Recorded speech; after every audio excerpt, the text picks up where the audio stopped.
Alright guys, it's Chatterbox Reviews coming to you guys with a review for House of the Dragon Season 1 Episode 5. This one's titled We Light the Way. And I'm joined by my friend Greg again for this one. Good to be here. So we're a little late with this one, of course, but hopefully, next episode, which is coming in the next couple of days already, we'll be early with. So hopefully this will end up being kind of like back-to-back reviews here for these two episodes. But yeah, so already halfway through this first season of House of the Dragon. Pretty crazy. So only 5 weeks left after this, and this one was kind of a big episode, or at least it was kind of touted that way. This is the last episode before kind of a big time jump we're gonna get. The last episode that we'll see Millie Alcock as Rhaenyra, for example, and all these kind of younger actors, if you will. Not that young, but younger than their older actors that are going to come in this next episode and for the foreseeable future with this season. So kind of a big episode going in. I was very looking forward to this one. I know, Greg, you were too. I guess, Greg, you want to start then with a bit of a synopsis of this one. Of course, this will be spoiler free. We'll give a spoiler warning once we get there. Start with maybe a synopsis, some of your thoughts, and then I'll kind of share what I thought as well. Sure.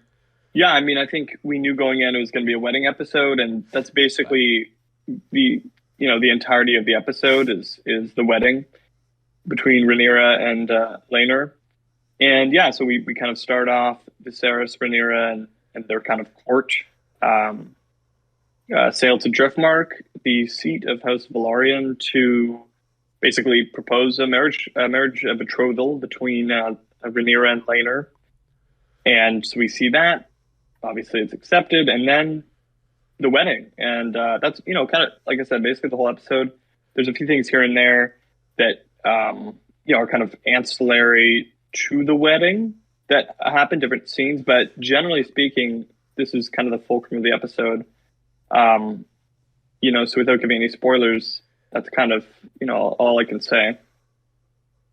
Sure. And what were your kind of thoughts on this episode? Right. I enjoyed it. I thought it was well done. I think just from a technical perspective, the hair and makeup and wardrobe team obviously did an outstanding job. Just incredible kind of formal Westerosi attire on display.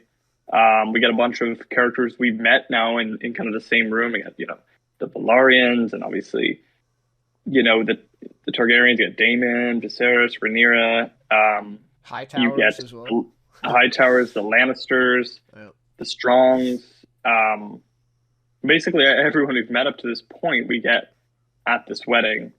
And I thought it was really well done. I think there's a couple of other scenes that happened that I think very much changed different dynamics between characters that we'll talk about, that I thought was very intriguing. And there's a great scene. Obviously, I think we'll touch on it, of Alicent, her kind of entrance into the wedding. But yeah, I think in general, really enjoyed the episode. And I think for a mid-season finale, it's probably not got maybe the bluster, the kind of surprises. I mean, there's kind of one shocking incident, but it's maybe not on par with other finales. But I think it definitely sets up interesting dynamics that we'll see then start to play out during the time jump in episode 6, and then really beyond then for more or less the rest of the show. But I think if you wrap up the first 5 episodes as kind of a prologue to the kind of main story and main event that we're following, I think it did a really good job of fleshing out characters, in fact, the book did not, and just expanding on this story in a really interesting way that I found, and I think people will find that it really, when we watch these older actors, play the roles of, especially with Rhaenyra and Alicent specifically, will really understand the characters better because we were given this 5 episode kind of prologue. Right. Right. And I think that's a really effective way to look at it now in hindsight. And I'm sure, as we get even like seasons into the show, I think that'll be very much how we kind of look back on these first 5 episodes. But at the time, I mean, not until at least I would say at least the first couple of episodes, I was thinking like this is the story, right? Like, before I knew about kind of this time skip that they were planning after episode 5, or just going into the season, I thought, oh, this is kind of where we'll be and all that stuff. For a little bit. But yeah, so very much a prologue. So in terms of my thoughts for this one, I think I'm going to say my expectations were a little too high. I think it got a little too hyped and wrapped up in kind of some of the marketing that HBO did for this. Some of our conversations, even in last review, I think we were, rightfully so. We were very excited for the episode. So as just another episode of the season, I thought this was pretty good. I thought it was like a pretty great episode. But in terms of kind of this mid-season finale, like I was expecting, I thought it was a little disappointing. And mainly just the ending to this. That's kind of where my disappointment kind of lies.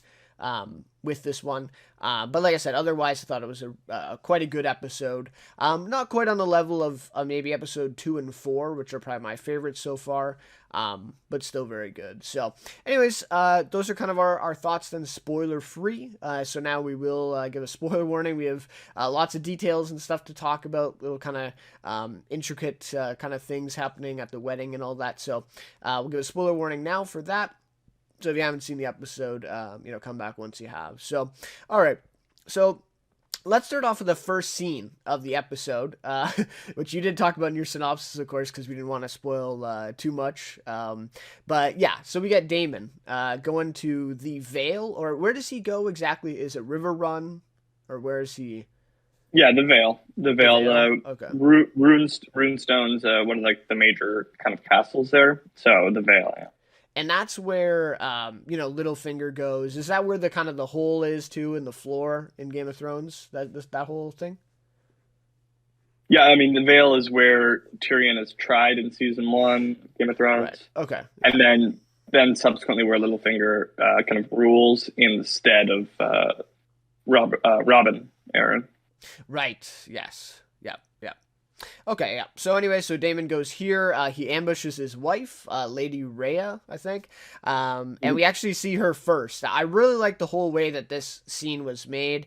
I think I watched the behind the scenes video, and I'm not sure if it was Ryan Condal or I think it's Claire Kilner who directed it. But either one of them did say this was almost kind of like a short film. This opening, right? And like kind of, we start off it almost does feel like it almost kind of has like a plot in and of itself. So I thought that was really great. We see her first ride out, and then, and of course we've heard about her before up to this point, but we've never seen her. So I think that also is really effective in, introducing us to her first, and a lot of people just had no idea, wouldn't even recognize her. And then it all kind of comes into play. So she figures out why Damon's there. He kind of, like I said, ambushes her, and she tries to pull her bow at him. And then and I've seen some conversation about if this was intentional or not, or did this horse really just kind of rear up in kind of the commotion, or did Damon make the horse do this? To me, I thought it was clear that Damon, once the horse kind of lifted up its legs, that he kind of pushed it a little bit. At least that's kind of what I thought. But either way, he does, the horse gets spooked, falls then on top of Lady Rhea completely, and it looks like it kind of paralyzes her basically from the head down to the point where she can't move. And probably would die, but then Damon starts walking away. He's going to leave her there until then she insults him again, and says, "I knew you couldn't finish." I thought that was a really kind of a great quip there at Damon, and he can't take that, so he goes back with this stone, or this big rock, and then we find out, I think that's where we cut this scene, but then as we find out later in the episode at the wedding, we get this kind of explanation that her skull was crushed in, so obviously, piece things together, he took that rock and killed her. So, what were your thoughts on this whole sequence? Did you see it kind of as that short film kind of thing? And yeah, what were your thoughts on it? No, yeah, I think that's an interesting kind of way they looked at it and constructed it. Oh yeah, I agree with you. I think it was well done. Honestly, it would have been nice to see more of her. She seemed like a interesting character, but obviously for the purpose of the story, it makes sense. But yeah, I thought it was good. Damon in a cloak is great. Looking incredibly mysterious and conniving is fun. Um, but yeah, no, I definitely kind of agree with your take on this. Yeah, so I thought that was a really great way to start off this episode. A little bit unexpected too, I would say. Of course, last episode we get the whole thing that Viserys basically banishes him to the Vale, says not to come back. So this is kind of, I guess it was kind of expected in that way. We know that Damon's probably going to go back there, especially because he doesn't have many options at this point. He already went to Dragonstone once, so it kind of makes sense and just a great way to play out this scene. And then, of course, we don't see Damon again in this episode until very close to the end there, when he comes in kind of midway through the wedding. Yeah. And I do like it, of course, though, and we'll talk about it, but they kind of incorporate, like I already mentioned, even, that, they very much call back to the scene in that, in the sequence where he shows up again. So that was great. Yeah, I mean, because at that point, it's common knowledge, right? Right. That she died in a very mysterious way. Like, right. People know where he was. It's kind of, it's just... well known at this point, but it's a hush hush thing. Right. Or not so much, right? Because well, in that scene, he kind of comes up and questions him in front of everybody, but yeah. But Damon immediately, kind of defends himself there. He's not just coming out announcing to everyone what he's done. Right. Okay, so next then we have... So I just want to talk about Rhaenyra and Kristen here. And I think I'm going to skip ahead here a little bit towards the end of the episode with what happens. But we can kind of go at that later as well when we talk about the wedding more. But anyways, so Rhaenyra and Kristen's relationship falters here because he, I think it's on the ship to... Driftmark, actually, before... On the way back. Yeah, okay, it's on the way back. Yeah, I think you're right. But, so she refuses, basically, to run away with him to Essos, is what he proposes, and yeah, basically says to, revoke your rights to the throne, run away with me.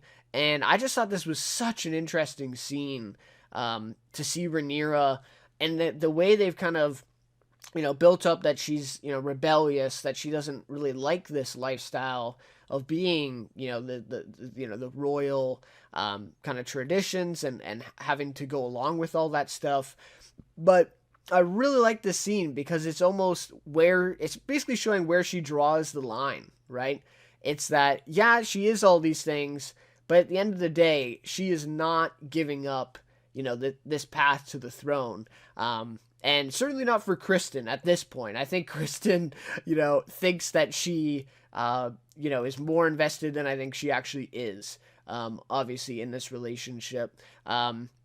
So, yeah, I just thought it was such an interesting, scene because she really does kind of push back and say, like, no, like, I'm not, like, I can't give this up. This is, I can't do that.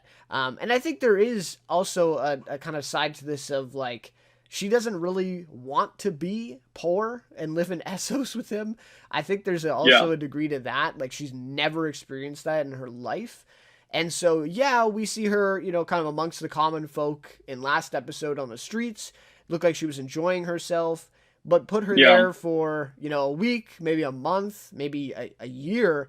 I don't think she would like that at all. That's just something she's not used to. Yeah. And I think... from Kristen Cole's perspective, I think, you could think, oh, well, this guy is kind of in love with her or whatever, he's obsessed. But I think my interpretation of this is that he kind of feels like this is his only out. Like, this is like the honorable thing to do.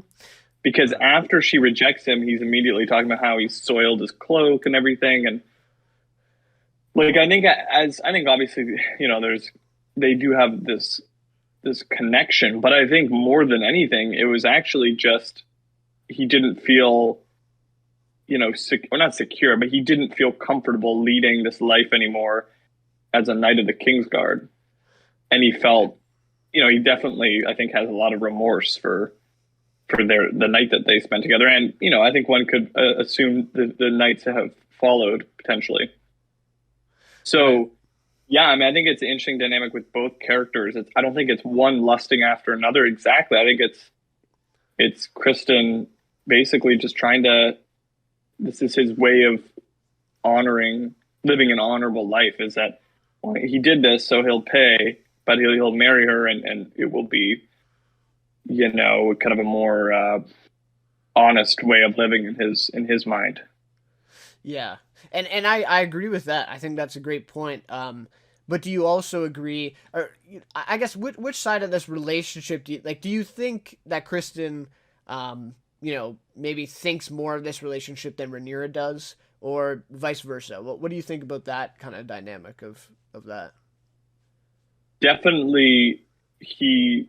Yeah, I mean, I think it kind of boils down to, she also kind of has a thing for Damon. Okay. Um, she clearly is not kind of tying herself down Right. in her kind of in her personal life. So I think that's kind of what it boils down to in a lot of ways. This is the only woman he's been sleeping with or developing a relationship with. So Rhaenyra is more of kind of a free spirit. She's not, doesn't really want to be tied down to one kind of relationship or one man. So I think in that sense, yes. But also, I think for Kristen, it's always been like, I don't know that it's this kind of great love story, because even in, I think it's oof, episode 3, the episode where they go on the hunt. Yep. Yep. The Yeah, episode 3. He's talking about how he owes her everything because she made him a knight of the Kingsguard. That's his dream. He doesn't have this Right. dream of being a husband or father or anything. And so I think a lot of his affection for her stems from the fact that she gave him this opportunity. Maybe less of this affection or connection comes from just their compatibility, or kind of their love for each other. Right. So I think, to be honest, I don't think either of them are. I don't think one or the other is more attached, maybe. But I think Kristen just feels more responsibility to be with someone, in kind of a public setting, if they're sleeping together, kind of behind the scenes. Right. Yep. Yep. Yeah, for sure. Okay. And I think you're exactly right. The guilt, we see that in this scene, and especially, of course, in this next scene that I want to talk about. So he confesses to Alicent here in this scene. So she calls him in. This was just such a weird scene. Like, this went in such a weird direction. To me, it was almost comedic, actually, in a way. Just show, like, kind of, I think even, Emily Carey's reaction, in some of, like, I don't know, I thought it was almost comedic the way that Kristen just completely, um, not, I guess, and I guess the first way the first time I watched this was I thought he just completely misinterpreted the situation and thought that Allison was accusing him. But I think the more I thought about it as well is that he did this like intentionally. He intentionally confessed to this because, like I just said, this guilt that he's kind of overwhelmed with. So when Yeah, Allison, kind of put this to him, and he's, sitting there next to her, and he's kind of in this moment, he confesses it to her. So yeah, I think it's more of an intentional thing than than the accident, of him just completely misreading the yeah. situation. Yeah, I Um, think both things are but kind of simultaneously true. Like, I think okay, yeah, Allison goes in there, thinking that she had sex with Damon, right, right? I think exactly, that, yeah, yeah, so I think whether he knows that that's what she's accusing of or not, like, he might think that she's actually just accusing him or whatever. But it kind of doesn't matter, because I think you're right. Like, he was going to confess. He just wanted to confess regardless, right, and get that off his chest. So whether he misinterpreted or not actually doesn't really matter, because he was saying this regardless. I mean, she probably could have walked in and asked like how his day is going, and he would have confessed. So Right. like I think it kind of, but yeah, I think that's a good point. Like it very much as stems from the guilt, not this idea of him thinking that he's cornered and wants to Yeah. get ahead of it or anything. Like I think it's very much he just wants to confess, and she gave him a perfect opportunity to do so. Right. And I think also, I mean, even if he just, like, because if you really think about this scene, I mean, if he waited just a little longer, and heard what she was going to say, he could have easily gotten out of this and just, Yeah, said, oh, no, I didn't see it, and left. Left the yeah, room. Wouldn't have been much to it. yeah, So, yeah, I think that's where that intentionality comes in. I think it's hard to deny that in this scene. But I've seen conversation around that, so that's just kind of, and like I said, that's the way I saw it at first. So now, the interesting part about this is, so he confesses to this, and I thought Emily Carey played it great. I thought her reaction to him admitting this was like, I thought it was great. But she keeps his secret. Or at least for now, right? She keeps his secret, does not even punish him, although he asks her to basically kill him, or not her, obviously, but to give him the death sentence for what he's done. It is kind of funny too, because we literally mentioned this exact thing. I think it was in our last review that I said, he'd probably be killed for this, and you said definitely, or something like that. So it's kind of coming to fruition, but she doesn't punish him. She doesn't do anything. She just lets him leave. And up to the end of this episode, she's not told anybody. But having said all that, I don't have, a doubt in my mind that she will eventually use this, or this will come up in some way in the future for sure. And it might be sooner than later as well, because we see at the end of the episode, I'm skipping ahead a little bit here, but she does find him at the end of the episode when he's about to kill himself. With the knife. She finds him, but we don't see anything more in that scene. So yeah, I'm sure that that'll come into play. And I think you mentioned before we started here, this kind of is showing, how Kristen is now getting a lot closer to Alicent, and maybe is going to be on her side here. Do you want to maybe just expand on that a little bit, and what do you kind of think of Alicent's decision here? yeah. No, I think that's exactly what I think is happening here. I think Alicent is she understands the kind of situation she's in. She has this son now who is also, a potential heir. I think she feels betrayed by Rhaenyra and is, trying to make an allegiance here. And she has this opportunity now that's been gifted to her. She has this secret that he has. She's basically given him his life. And so I think she's going to use that accordingly. In the episode seasons to come. So I think that's kind of an interesting switch. Like I said at the beginning of the episode, kind of alliances and dynamics changing. This is a big one, right? Kristen Cole's Rhaenyra's sworn sword. He is her shadow, right? He guards her door at night. If she goes anywhere, he's not far behind. And I think what we're seeing now is that relationship has crumbled. And Kristen, being the knight he is, I think he wants to serve somebody. He's a little bit like Brienne. Brienne always in Game of Thrones kind of always wanted to serve someone. She always wanted to protect someone. First it was Renly, then it was Catelyn Stark, then it was Sansa. So I think Kristen Cole, probably as many knights do, operates in this kind of in this realm of he needs someone to protect, he needs someone to serve, and here's an opportunity to serve someone. We'll see how that progresses, but certainly setting up an interesting shift in kind of character allegiances and dynamics. Yeah. Yeah, for sure. And even talking about Alicent, I don't think I noted it, but there is that scene as well towards the beginning of the episode with Otto.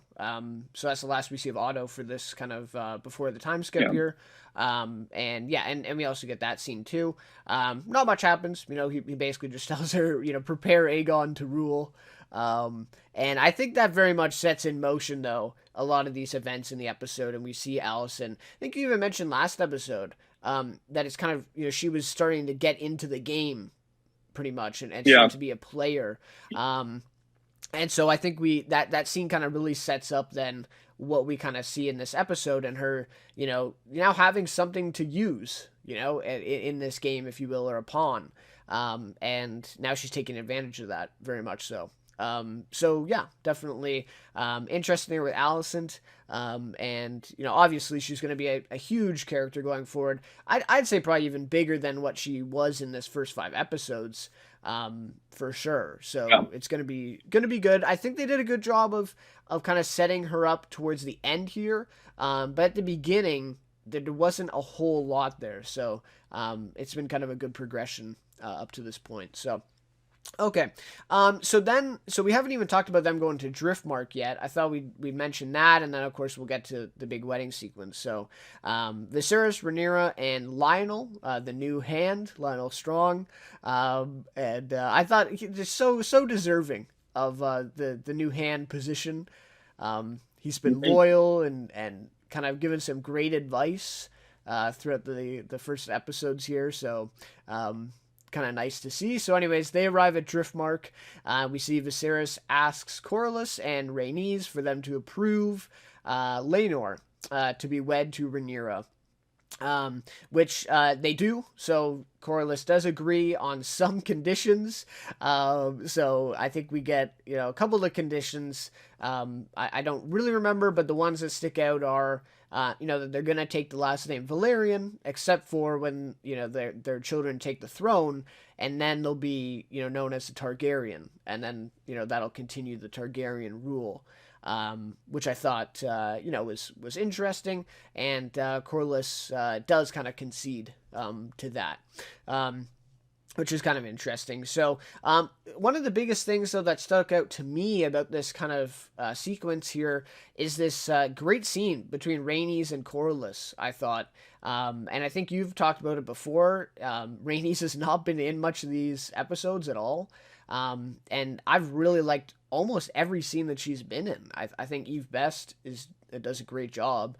So I really like this scene. It's kind of after Viserys leaves, and she kind of voices her concerns with the danger that House Valerian's walking into now, having their son betrothed to Rhaenyra.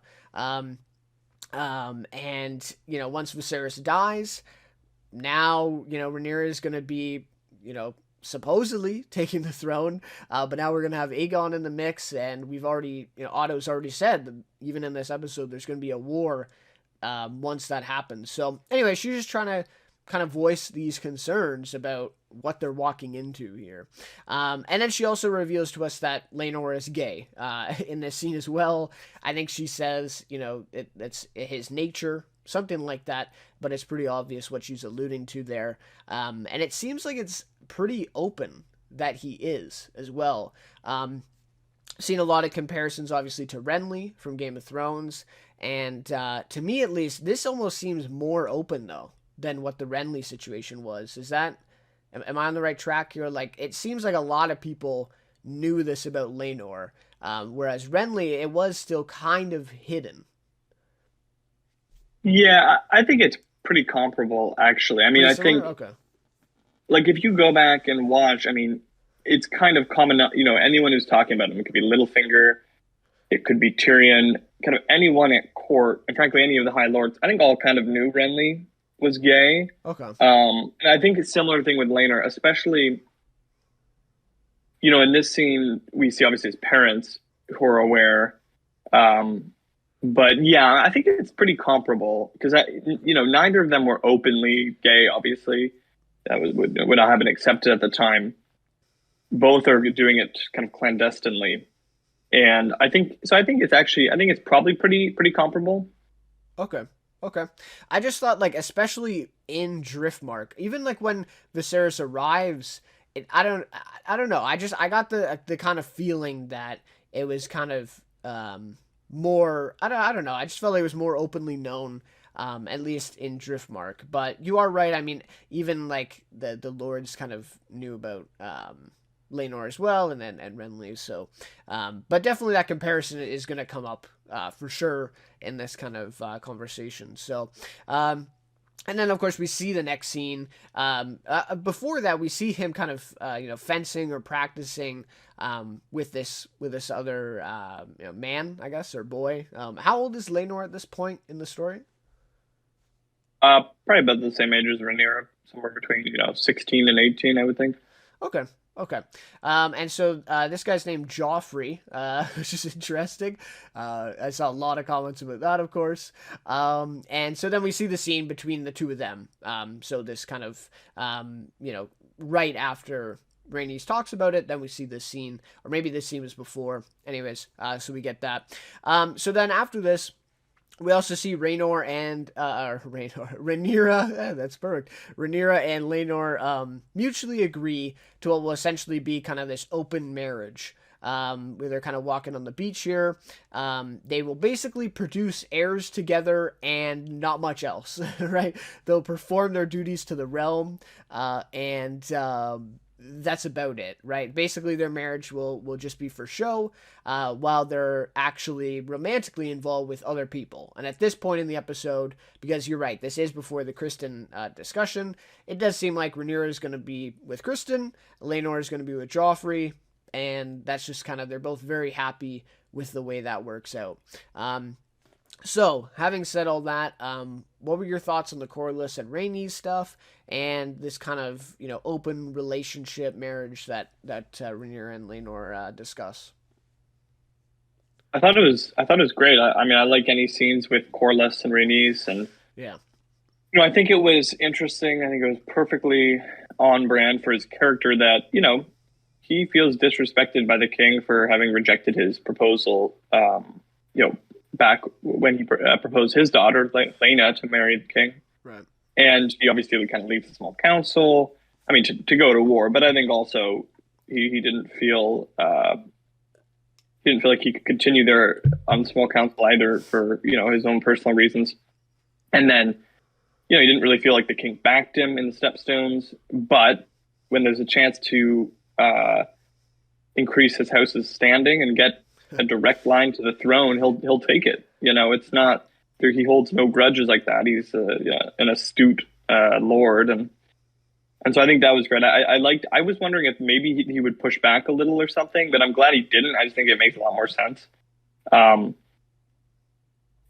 yeah, I mean, the condition of they'll be named Velaryon until they take the throne. I think it's kind of pointless. I mean, Yeah, like, yeah. because the whole idea is to get a direct line to the throne. Sure, their name's Velaryon until they take the throne, but like once they're king, they're a Targaryen. Like I don't really understand what that accomplishes for him, Right. but okay.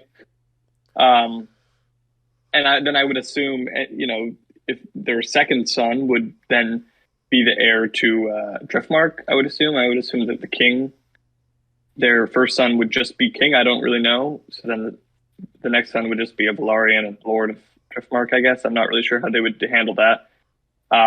Because like, for example, like Joffrey, he didn't become Lord of Storm's End, even though he was the firstborn son of the Lord of Storm's End. He just was king. But anyway, yeah, I mean, I thought that whole scene was great. And then yeah, between Rhaenyra and Laenor, like again, just Rhaenyra is, putting her duty, doing her duty, but also she recognizes that this is kind of a perfect situation for her. She didn't really want to get married in the first place, and she has to now. Fair enough, but she's found the perfect match for her because Pretty much. it's someone who is neither interested in her nor having relations with her. So it kind of gives her free reign to do what she wants in her personal life, as long as she, just produces heirs with him, and then can kind of go off and do what she wants. It's kind of the perfect pairing for both of them, really. Yeah, yeah, yeah, for sure. And yeah, I really like that scene. Again, it was almost kind of a more lighthearted scene between Rhaenyra and Laenor there. yeah, I thought it was kind of a nice scene there. So, all right, so that's kind of where we set up, and then of course all of that gets kind of taken apart as the episode goes on, and so now we'll get to the wedding. So, there's several kind of things that happen, kind of moments that go by here. So, Greg, if there's anything that I kind of miss here, make sure to bring it up. But the first thing, so obviously they're at this wedding. Actually, not even the wedding, right? Because this is the kind of kind of inaugural event to kind of bring in the 7-day celebration of this royal wedding. So yeah, I mean, this isn't technically, by the end of the episode, it is the wedding, but it's not supposed to be yet. So we do get kind of all the houses walking in. That was just a really great sequence, and we get Graham McTavish, who has such a killer voice. Yeah. And they got him to do the introductions. I thought that was so perfect. It was excellent. Yeah, Yep. like just what a great, I mean, what a great casting choice just to get him in the first place, and then for the writers, to kind of have that. I just thought it played out so well. So yeah, really cool scene there. So the first thing I wanted to talk about is Damon walking in to the wedding here, and it almost is like it's almost kind of funny actually the way that they do this, and they have like several characters make these kind of grand entrances. I thought that was pretty cool too. So anyway, so he walks in, and we see very shortly, I think, after he sits down, that he is accused of killing his wife. At the table, this man comes up. And I can't remember. Is that Lady Rhea's uncle? Is that the relation? I think it's a cousin. Cousin. Okay. Yeah. So he just straight up accuses him of killing his wife. And then Damon, like you said at the beginning, though, he doesn't necessarily admit it. Or say that, he did do it, take responsibility, but he does kind of double down and say that he's going to basically go for her inheritance. He's going to make this claim, and kind of basically just rubs it in his face, in a way. Very, very on brand. Yes. Oh, yeah, for sure. All right, so then next we get Alicent walking in. This is kind of the next big entrance to the wedding here. So she walks in during Viserys' speech, which is a pretty big deal, and she's, of course, wearing this green dress. Obviously this is we get this great kind of exchange here between it's the Strongs, right? Or sorry, the High Towers. That kind of talk, and they say, what her uncle. Oh, sorry, no, yeah, talking about the green dress. That's the Strongs, yeah. Oh, that's the Strongs. Yeah, that's Harwin and Larys. Okay, right. But they're talking about kind of, the High Tower, the color of the beacon for war. Yes. Right. Yeah. Yes. And of course it's green, so she's wearing this green dress. Cool. I think it's a cool touch. And really like that line kind of pointing that out. And yeah, so this is, I think in the episode it actually doesn't feel like a huge deal. But I think it is, for Alicent as a character up to this point, like I've said, this progression, I think this is almost like her biggest move that she's made yet. It's a big statement for sure. Right, and walking into this wedding, so yeah. And she calls Rhaenyra a stepdaughter, which is also right, yeah, which is also very different. Another statement, very subtle. Well, not subtle, but not so overt as to call her out for her,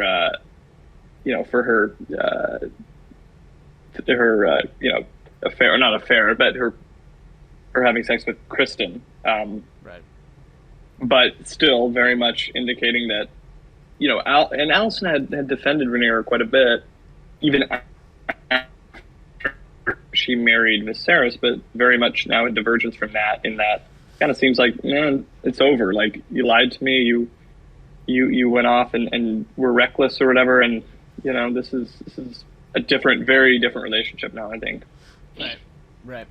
I think the bridges have been burned, I think. Yes, up to this point, yeah. So then we got Rhaenor.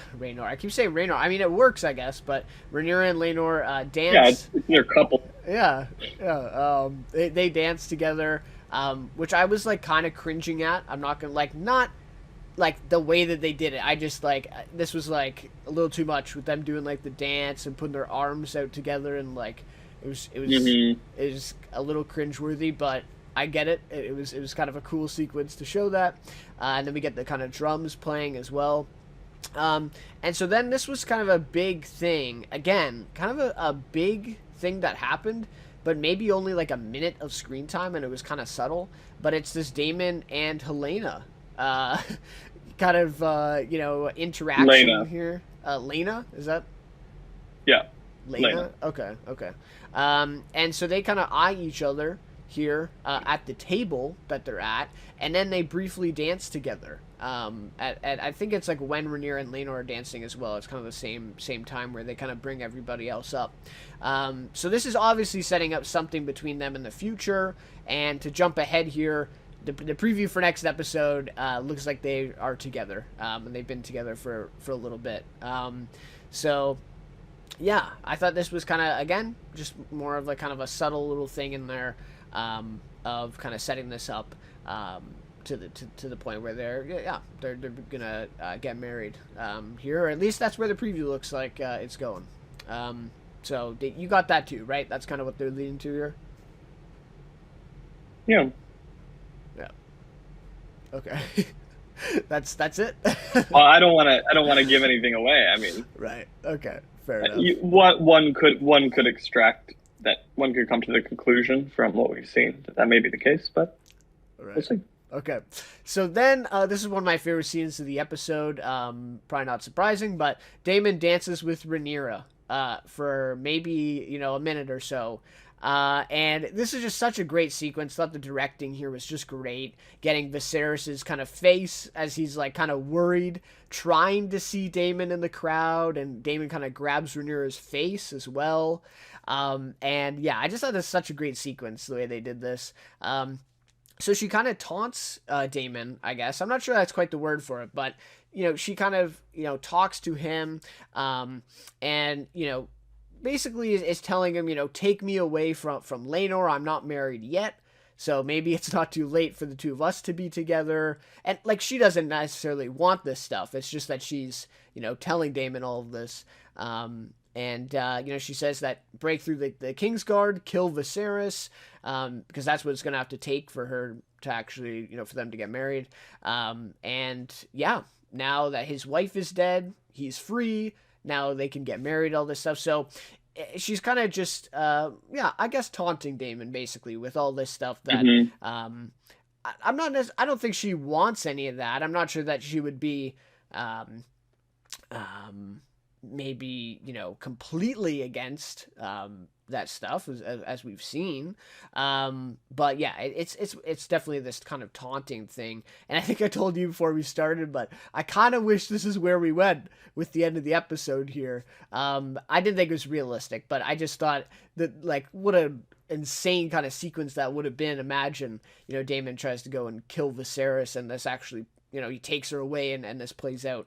Would have just been crazy, but it's very much this kind of reality that is just not going to happen. It's this unrealistic kind of picture that Rhaenyra is painting. But even last episode, this was much more was much closer to being real and to actually happening. So yeah, a lot of things changed between then. But before he can even answer her in this sequence, I don't even think he says anything back to her, and then we hear this scream, and that's kind of where it, kind of all plays out here. So before we get to that point, yeah, what did you think of this Damon and Rhaenyra exchange here? Oh yeah, it was great. I mean, she has him right where she wants him. She knows what he wants, and she's messing with him. It's I think they've gotten to that point in the relationship where the power dynamic is even if not even, probably more arguably tipped in her favor, like 100%. And she knows that, and so she's gonna mess with him a little bit. Yeah, I think something to add though about this before the scream, we get a scene, we get a quick little shot of Joffrey Lonmouth, Laenor's lover, his paramour, talking telling Kristen Cole, like, hey man, we're in the same boat here, brother. Like, Right, right. so I think Yep, that's yep. important context going into this next kind of scene you're going to talk about. Yeah, yeah, yeah, exactly, for sure. So he kind of confronts Kristen, and like you said, oh, and that scene basically functions as revealing that he knows, right? That he knows. And I do want to talk about that a little bit because I wasn't super pleased with the way that went. It did seem a little bit, kind of easy the way that he just kind of looks at Rhaenyra, and Rhaenyra just happens to be like staring at Kristen in the kind of distance, and then he pieces it together. But anyways, so that's what happens.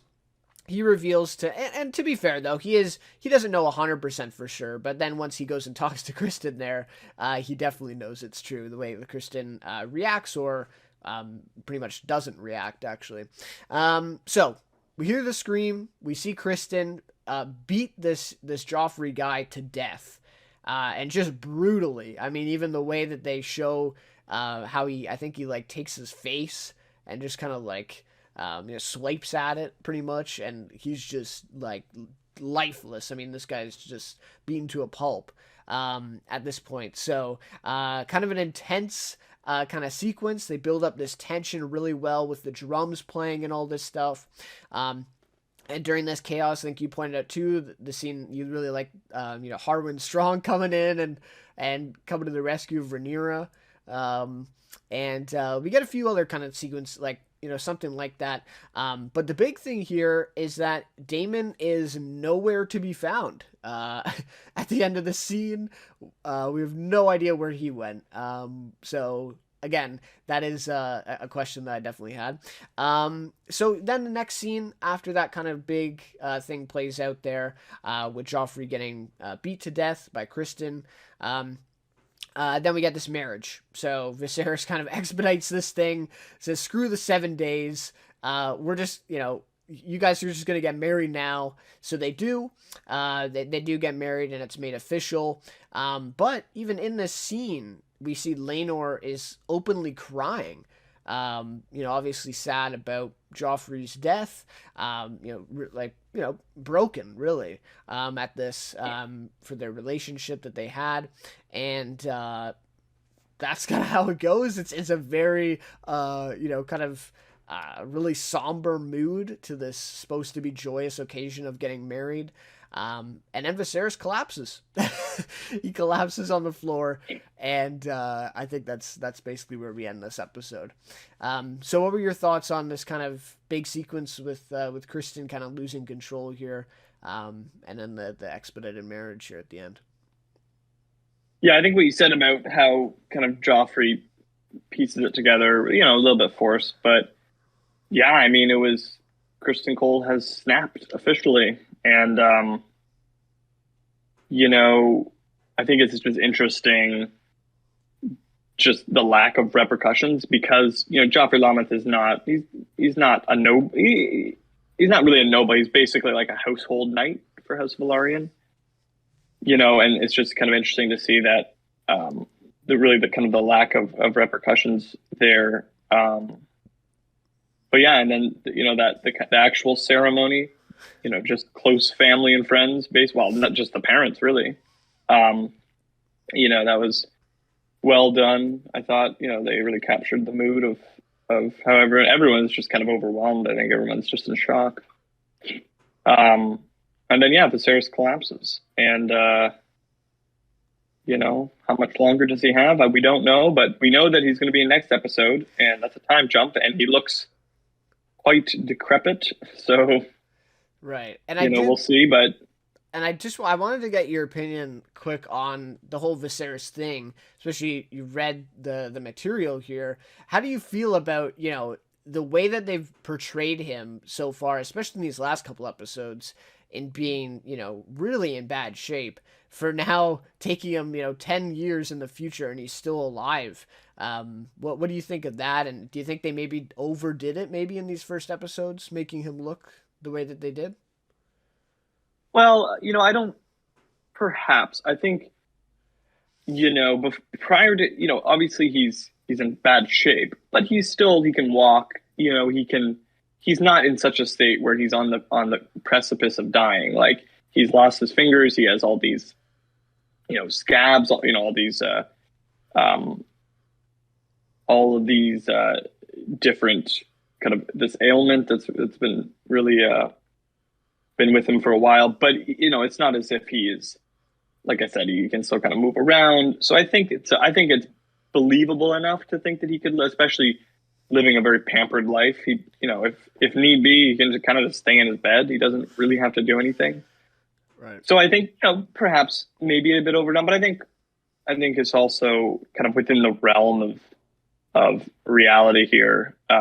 It just being in such a position to get constant treatment and sleep, and just obviously it's a high stress position, but also a very privileged one. So I think it makes sense. But I think Viserys in the time jump, he could drop dead at any moment. I think is what we're going to be seeing. He looks like So it kind of looked like, yeah. he's in his. Yeah. He looks like he's in his mid 90s. So Right.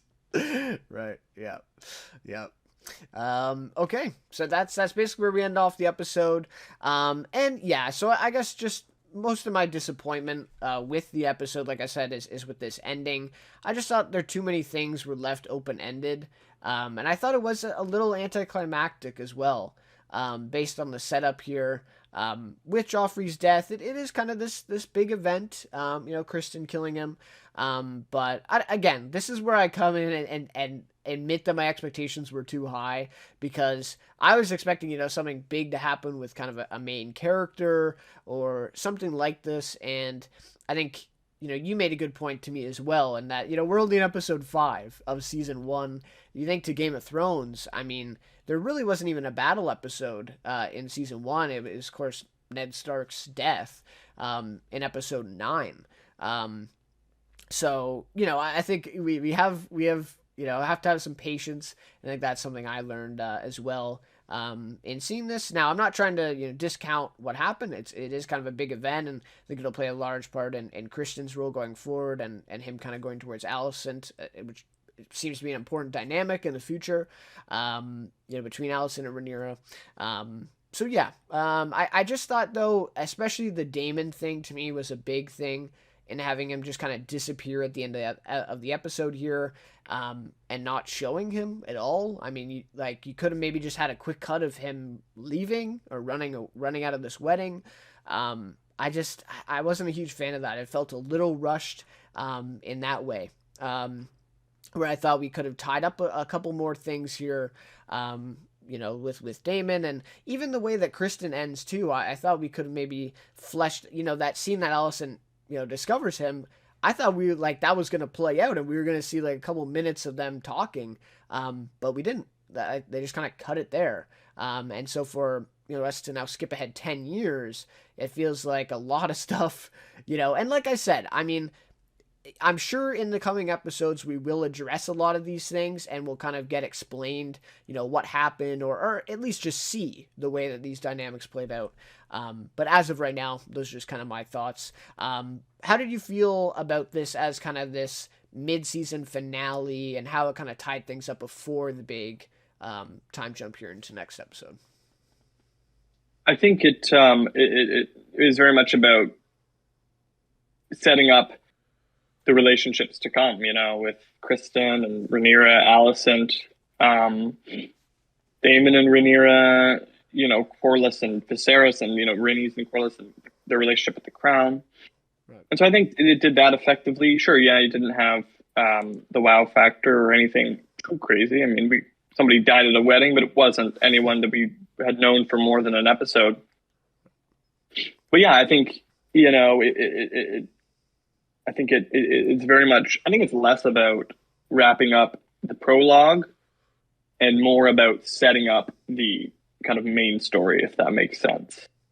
You know what I mean? Like, I think they did leave some things open ended. I think for the purpose of setting up this next stage of the season and the show at large, which I think in that sense it was. I think it was effective. Mm-hmm. Yep. No, I can see that for sure.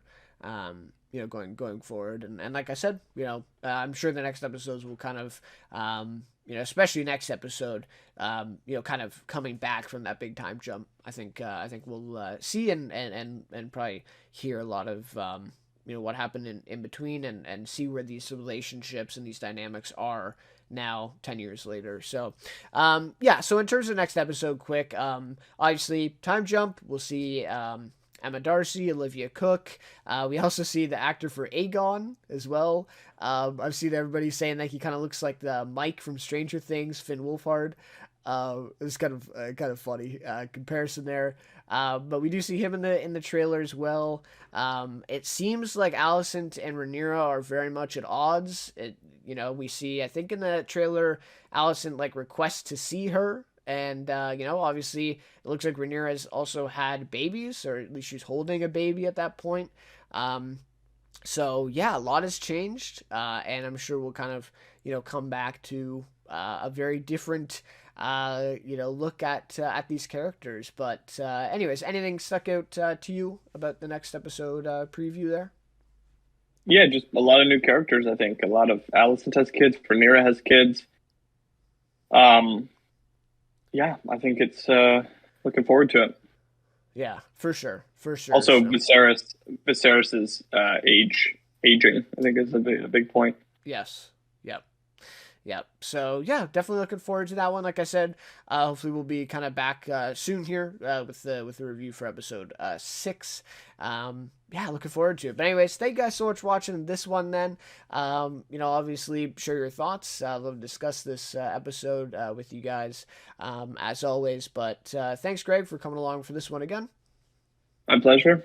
And so we'll see you guys then next week for House of the Dragon Season 1, Episode 6. See you later.